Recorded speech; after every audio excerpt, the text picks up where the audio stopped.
Professional, I'm not an academic, I'm a dual public, and for that reason I'm particularly pleased that ReINVENT has felt able to engage me with this process. I've enjoyed it immensely, and I hope to be much more. I said I'm not a historian, I'm not an academic. I suppose I've become a historian by some kind of instinct over the years. By a process of osmosis lasting maybe 50 years or something since I first went to hear John Hume talking and I first began to buy his books. I've regarded him as one of Scotland's greatest natural resources. I'm sure you all agree. The Vale of Eden is an area that I'm particularly interested in, and of course I become a little bit obsessed about it. You think it's the biggest thing, it's the bee's knees, but coming to ReINVENT has made me realise again how absolutely vast the subject of textiles is, and that's really exciting. But this is my little area. I hope you've all taken one of those home. It's very good, and anyone that wants to do the walk along the river can always get in touch with me. What I decided I would do is give you a little insight into some research I've been doing into what happened to the man who brought the turkey red process into Scotland. Now, there was a lot of secrecy about it, as there was within the works where the process was used, where owners became paranoid about what we today call industrial espionage. Then I looked at some of the outer connections, revealing layers of deceit and skullduggery to a greater extent, and showing just how murky commerce was and possibly still is. I won't rehearse all the details of the origin of the turkey red process, partly because none of us is really terribly sure what they were. It may have begun in China or India. It certainly became lost and was rediscovered several times in ancient history before resurfacing in Turkey, from where it was brought to Holland and France in the mid-18th century. By 1765, the French government, in its usual very intelligent fashion for the time, made the process public, and lots of new dye works were set up. The process was complex, dangerous, time-consuming, expensive, and perhaps worst of all, very harsh on the fabrics. Critical to most versions, and there were several versions, was the use of rancid olive oil, rose's blood, and sheep dung, the enzymes in which contributed to what was called the oily animalising of the fabric, with the all-important alizarin compound derived from the traditionally used madder plant. Very strong, bright, and very fast colours were at last obtained. The competition between French dyers to sell on their individual versions of the secret was quite intense. They were chemists, botanists, academics, entrepreneurs. Others were more like itinerant alchemists, because this was really quite new territory. Pierre-Jacques Papillon, of whom no image exists, is usually described as a master dyer of Rouen, and he had tried to engage himself with Manchester businessmen, where instead of calling himself Monsieur Papillon, or butterfly, he used the code name Seagull, or grasshopper. So right from the beginning, we're getting a little bit of deceit creeping in.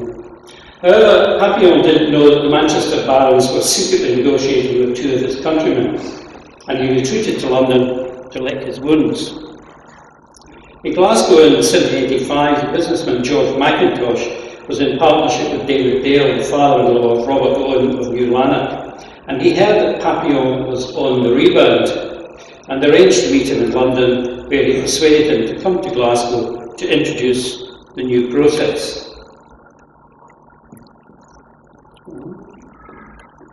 Beside Rutherglen Bridge in Kilmarnock, Mackintosh, Dale and Papillon built the Barrowfield Dye Works in 1786, the first dedicated turkey red works for dyeing cotton in Britain.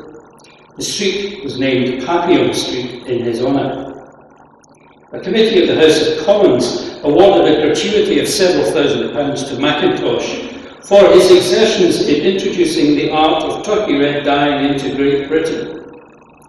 Surprise, surprise, Westminster never handed over the money.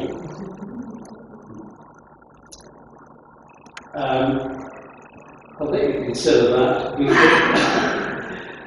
That's my digest of a process which was described as having, I think, 38 stages. But you'll see in there, most of them are repeated several times. Monsieur Papillon turned out to be difficult. After only a year, in the summer of 1787, Mackintosh wrote to his son Charles, inventor of the new waterproof fabric bearing his name, "Papillon has left us entirely. We could not manage his unhappy temper. I've made a great improvement in his process. I dye in 20 days what he took 25 to do, and the colour better. We paid him his salary up to October so as to be quite clear of him." Maybe that was why Papillon Street was changed to French Street. Not for the first or last time, Papillon went on his own way. The turkey red process was in commercial use in the Vale of even by about 1816, and this area became the major user of the process in Britain, where it became a huge success. The gap in time between Papillon's arrival and the start of commercial operations has an unusual explanation. When Papillon left Barfield in 1787, he was paid a premium by the Board of Trustees for Manufactures and Fisheries to reveal his process to Joseph Black, Professor of Chemistry at Edinburgh, who bound him to keep it secret from others for 15 years. This seems highly at odds with the purpose of the Board of Trustees, which was to promote industries, new industries. George Mackintosh, it seems, did not think much of the process and considered that Papillon may have been either willfully deceptive or an incompetent chemist. And I'll come back to that later with a new clue. Whatever the reason, the extended secrecy imposed by Black certainly hints at intrigue. Papillon had a checkered experience. In 1790, he operated with his son Charles and Timothy Fraser as Papillons and Timothy Fisher, cotton dyers at Rutherglen Bridge, and this partnership was dissolved in 1798. The following year, while listed as a manufacturer in Brunswick Street in a very large warehouse, which he apparently built and owned, he and his sons Pierre-François and Adrien Charles gained British naturalisation by Acts of Parliament, a process which had been underway for some time. After 1801, Pierre-Jacques Papillon disappears from Glasgow directories, but his son Charles is variously listed at Rutherglen Bridge, Brunswick Street, St Andrews Square, and at the Assembly Rooms in England Street. In 1803, Charles married the daughter of a Glasgow customs administrator, beginning a Scottish branch of the Papillon clan. In 1807, however, his dye works at Maryhill were burned to the ground, and he was soon after bankrupt. In 1804, the year that the Board of Trustees permitted Papillon to publish his process, he was made bankrupt in Scotland and he moved to London. And the following year, his French wife, Marie-Catherine Victoire de la Salle, who it seems never sought naturalisation or came to Scotland, died in London. Papillon next turned up in partnership as a dyer with his son Charles at Neckinger, the name of a long-lost London river in Bermondsey. The area was a busy centre of textile and leather tanning factories, and the industry's many stinking pits filled with dog excrement seem unlikely cohabitants in the spa resort it became in the 18th century. And at this time, Papillon was living in Spa House in Spa Road, which you can see marked on the map.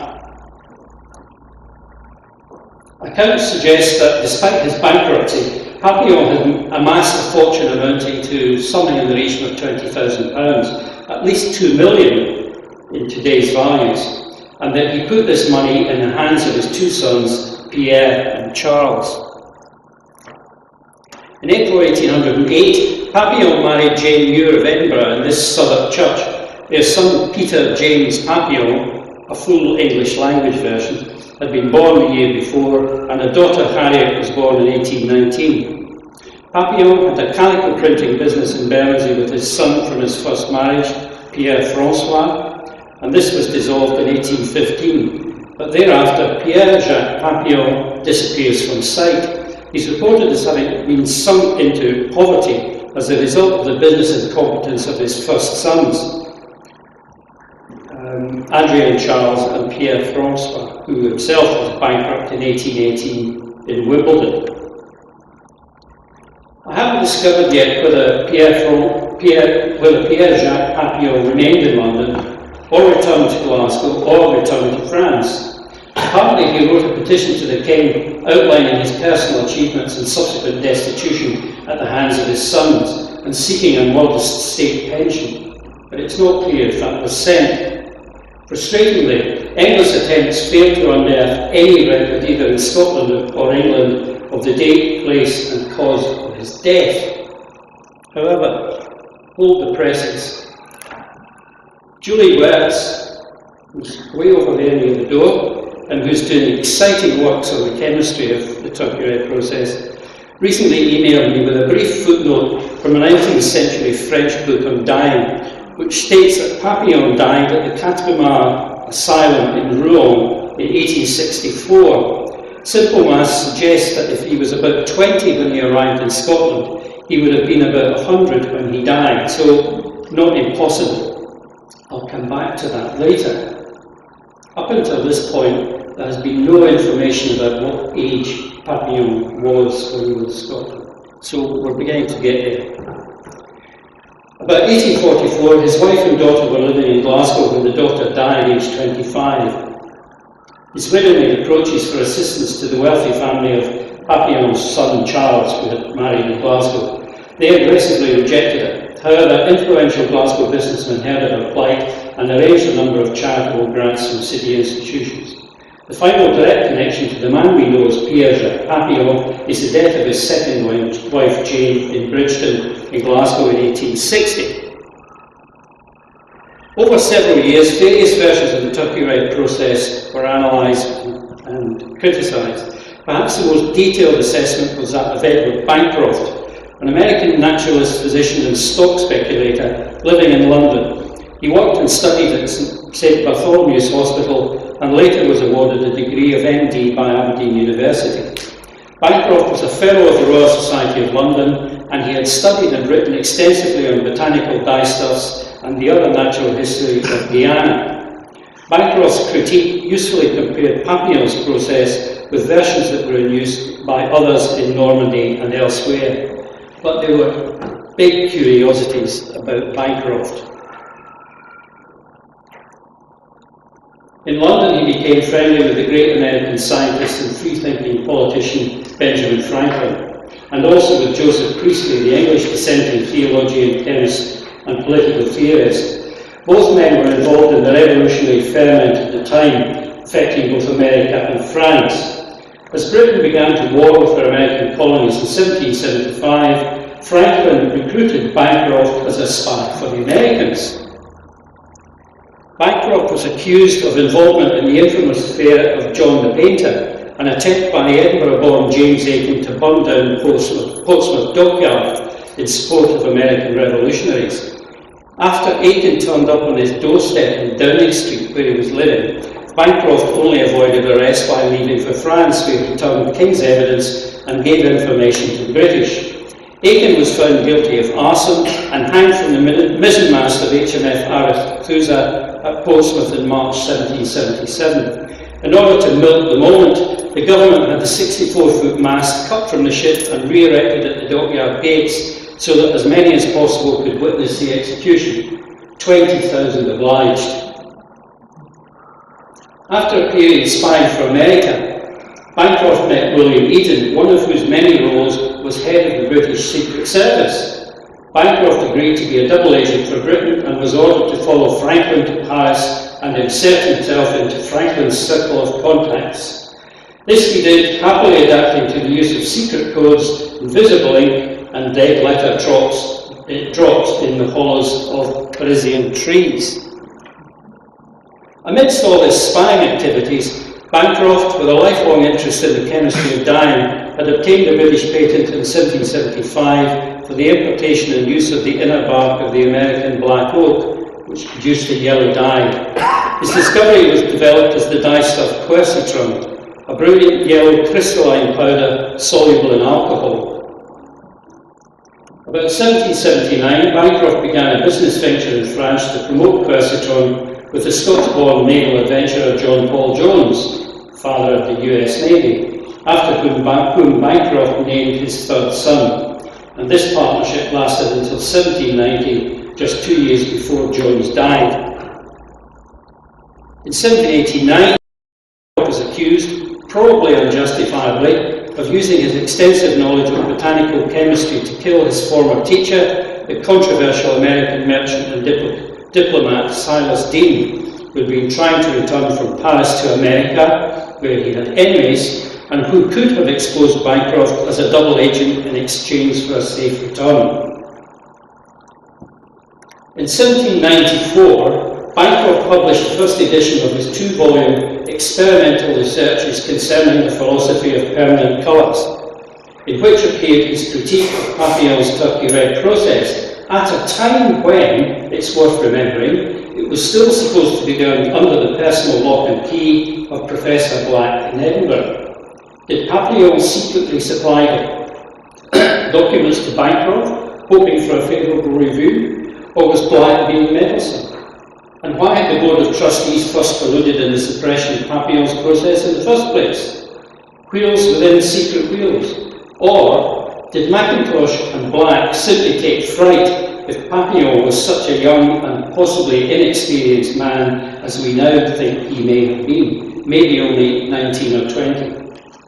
Bancroft's book became very influential, and he went on to become wealthy through his researches on the chemistry of dyes, until he eventually lost the monopoly of quercitron, and he died in 1821 in Margate. It may seem a far cry from Papillon to Bancroft. I don't know if they ever met or corresponded, although either would have been entirely possible, and I'm making inquiries about that at the moment. But there's more than a passing curiosity in the levels of secrecy involving those central to the turkey red process. And it all began with Papillon using a code name. But the paranoia took hold in the Vale of Leven too. The thousands of workers in the numerous highly competitive works became subject to aggressive control by the owners. Apprentices were bound to maintain secrecy of information that came into their possession, and it's known that workers were restricted to discrete areas to ensure that such knowledge was limited. When workers attempted to leave one firm to go to a competitor just across the river, their entire family would be explicitly threatened in writing with the loss of employment and housing. The company owners would also conspire amongst themselves to prevent people moving between employers. Turkey red production in the Vale of Leven ceased in 1936, having been hugely successful for over a century. In that interwar period, the industry suffered from economic decline, market loss, industrial strife, and its own lethargy in adopting new chemical technologies. The last remaining print works were closed and assets stripped in 1960. The turkey red journey from Monsieur Segal of Rouen to Pierre-Jacques Papillon, Professor Joseph Black, and the extraordinary Edward Bancroft was one filled with enough curiosity for any cat seeking to play with a papillon.